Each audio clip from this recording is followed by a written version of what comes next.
देखिए इस क्वेश्चन में हमें क्या बोला गया है, the estimate of integration of dx upon x, और इसकी लिमिट्स की वैल्यू क्या है, from 0.5 to 1.5 using Simpson's rule. Okay, यहाँ पे हमें क्या बोला गया है, सिम्पसन्स रूल। ओके, तो देखो जब भी आपको सिर्फ सिम्पसन्स रूल ऐसा ही बोला जाएगा तो आप कंसिडर करके चलना कि आपको सिम्पसन्स 1/3 रूल का यूज करने के लिए बोला गया है। ओके, अब देखिए जैसे ही आपने नाम सुना ना सिम्पसन्स रूल, तब आपके दिमाग में कौन सा नंबर आना चाहिए, 1 4 2 1। ओके, और बाहर क्या आएगा हमारा, सिम्पसन्स 1/3 रूल है ना, मतलब इसी का मतलब h को हम 1/3 से मल्टीप्लाई करेंगे तो यहाँ पे क्या आ जाएगा, h/3। ओके, तो ये बात तो आपको अब क्लियर होनी ही चाहिए। अब देखिए इसके बाद क्या बोला है, विथ 3 पॉइंट फंक्शन। अब देखिए यहाँ पे क्या बोला गया है, 3 पॉइंट फंक्शन। ओके, तो 3 पॉइंट फंक्शन का मतलब क्या है, देखो चलो मान लो कि हमारा ग्राफ कुछ इस प्रकार का है, ये हमारा जो भी हमें एफ ऑफ एक्स दिया गया है ना, मान लो वो कुछ इस प्रकार का है, ऐसा आएगा नहीं लेकिन सिर्फ ऐसे मान लो। यहाँ पे सबसे स्टार्टिंग वैल्यू क्या दी गई है हमें, 0.5, और यहाँ पे वैल्यू क्या दी गई है, 1.5।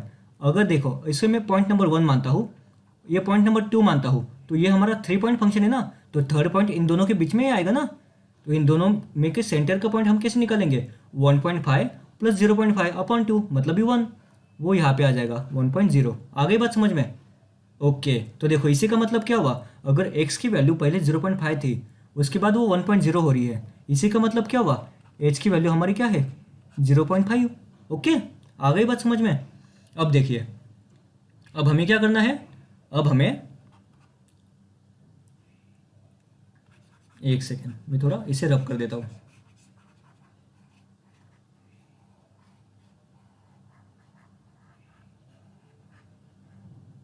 अब देखिए अब हमें क्या करना है, हमें x की वैल्यू पता है, x की वैल्यूज क्या क्या है, 0.5 1 और 1.5, और हमें एफ ऑफ एक्स में अगर हम इस x की वैल्यू डाल दें तो हमें देखना है कि एफ ऑफ एक्स की वैल्यू क्या आएगी, तो 1/0.5 मतलब 1/1/2, तो ये क्या होगा, 2 हो जाएगा।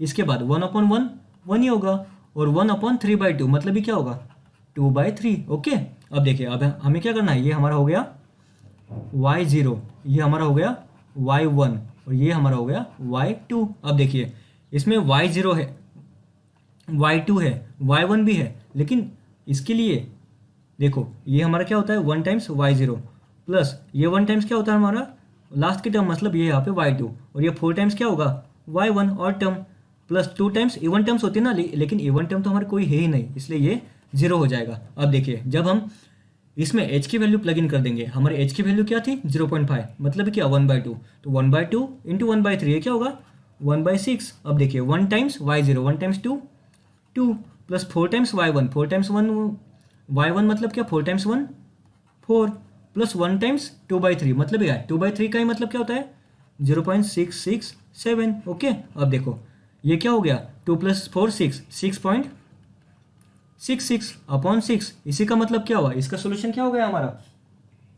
अप्रोक्सीमेटली 1.11। ओके, सिम्पसन्स 1/3 रूल को यूज करके हमारा इसका सोल्यूशन आ गया 1.11।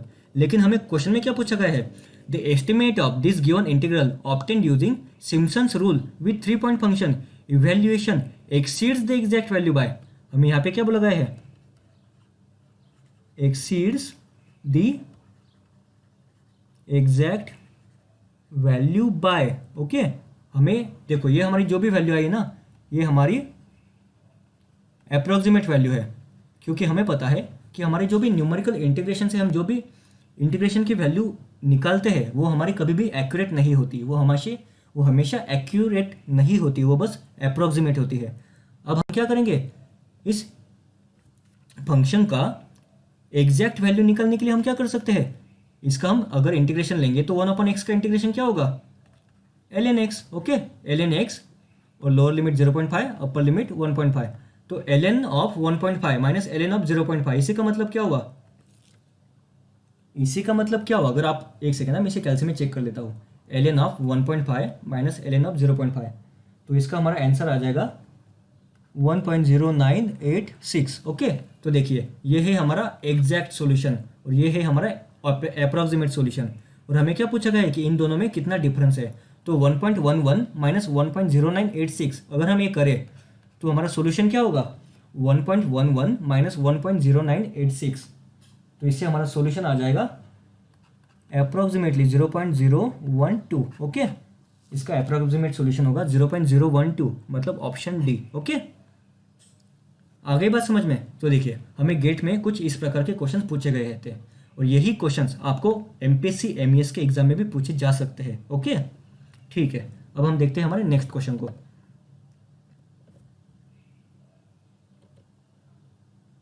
एक सेकेंड,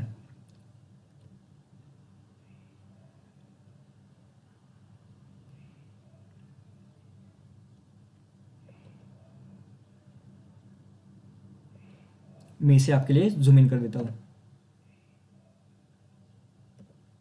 अब देखो यहाँ पे क्या बोला गया है, the magnitude of the error correct to 2 decimal places in the estimation of following integral using Simpson's 1/3 rule. Okay, और हमें क्या बोला गया है, take the step length as 1। इसी का मतलब क्या, एच की वैल्यू इन्होंने 1 दे दी गई है। ओके, अब देखिए यहाँ पे जैसे हमने सिम्पसन्स 1/3 रूल देखा ना, तो हमें कौन सा नंबर याद होना चाहिए, 1 4 2 1। ओके, और यहाँ पे क्या होना चाहिए, h/3, ये तो आपको पता ही होगा। ओके, और देखो अगर आप गेट के प्रीवियस ईयर क्वेश्चन पेपर को अच्छे से ऑब्जर्व करो, सिम्पसन्स 1/3 रूल और ट्रेपेजियम रूल के ऊपर ही इन्होंने ज़्यादा क्वेश्चंस पूछे गए हैं। ओके, सिम्पसन्स 3/8 रूल के ऊपर इन्होंने ज़्यादा क्वेश्चंस नहीं पूछे। ठीक है, अब देखो अब हमें क्या करना है, इन्होंने हमें इंटीग्रेशन का फंक्शन क्या दिया गया है, from 0 to 4 x⁴ + 10 dx। Okay, तो हम सबसे पहले क्या करते हैं, हम सबसे पहले हमें इसका मैग्नीट्यूड ऑफ द एरर पूछा है ना, तो हम सबसे पहले क्या करेंगे, हम सबसे पहले इसका एग्जैक्ट सॉल्यूशन निकालते हैं। ओके, अगर हम इस इंटीग्रल को सॉल्व करें तो हमें एग्जैक्ट सॉल्यूशन मिल जाएगा ना, तो x⁴ का integration with respect to x क्या आएगा, x⁵/5 प्लस 10 का integration with respect to x क्या आएगा, 10 टाइम्स x। ओके, और यहाँ पे लिमिट्स क्या है, फ्रॉम 0 to 4, तो यहाँ पे क्या हो जाएगा, 4⁵/5 प्लस 10 टाइम्स 4 40, तो इसका सोल्यूशन क्या होगा, 1224/5। अगर इसे हम और एक सेकंड ना, मैं कैलसी में डाल के देख लेता हूँ, तो इसका सोल्यूशन बन जाएगा हमारा 244.8। ओके, ये हमारा इसका एग्जैक्ट सॉल्यूशन है। ओके, अब हमें क्या करना है, अब हमें इसी क्वेश्चन को with the help of Simpson's 1/3 rule solve करने की कोशिश करने हैं। तो क्या होगा, देखिए h की वैल्यू क्या है हमारी, 1/3। अब देखिए 1 टाइम्स y0 मतलब ही क्या, अगर हम इसी फंक्शन में x की वैल्यू, चलो ठीक है हम इसे टेबल फॉर्म में लिख देते हैं, x की वैल्यू क्या क्या है, 0 1 2 3 और 4। ओके, अब देखो अगर इस फंक्शन में x की वैल्यू हम 0 रख दें तो ये फंक्शन की वैल्यू क्या आएगी, 10। अगर x की वैल्यू 1 रखे तो 10 + 1 11। लाइकवाइज 2 4 8 16 16 + 10 26 3 9 27 81 81 + 10 91 प्लस 4⁴ + 10 क्या होगा हमारा, 256 + 10 266। ओके, अब देखिए ये हमारा y0 है, ये हमारा y1 है, ये हमारा y2 है, ये हमारा y3 है और ये हमारा y4 है। ओके, तो ये हो गया हमारा फर्स्ट टर्म, ये हो गया हमारा लास्ट टर्म, और ये हो गया हमारे ऑड टर्म्स, और ये हो गया हमारा इवन टर्म। ओके, तो देखिए 1 टाइम 10, तो यहाँ पे क्या आ जाएगा हमारा 10 ही आ जाएगा ना, प्लस 4 टाइम्स ऑड टर्म, मतलब 4 टाइम्स हमें इन दोनों की एडिशन करनी है, 11 + 91 102 प्लस 2 टाइम्स और even term 2 times 26 plus 1 times 266। Okay, अब अगर हम इसे सॉल्व करें तो हमारा सॉल्यूशन क्या बनेगा,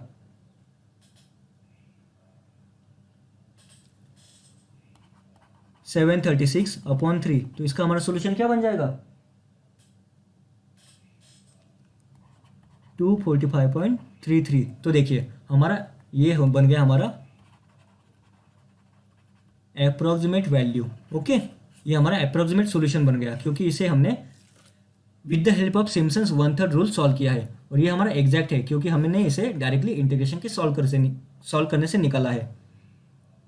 तो देखिए इन दोनों में डिफरेंस कितना है, 245.33 माइनस 244.8, आप इसे तो निकाल सकते हो ना। ओके, तो ये भी हमारा क्वेश्चन सॉल्व हो गया। ओके, तो हमें कुछ इस प्रकार इन क्वेश्चंस को सॉल्व करना होता है। अब हम और एक क्वेश्चन देखते हैं। वेट ए सेकंड, मैं अभी क्वेश्चन को ऐड कर देता हूँ।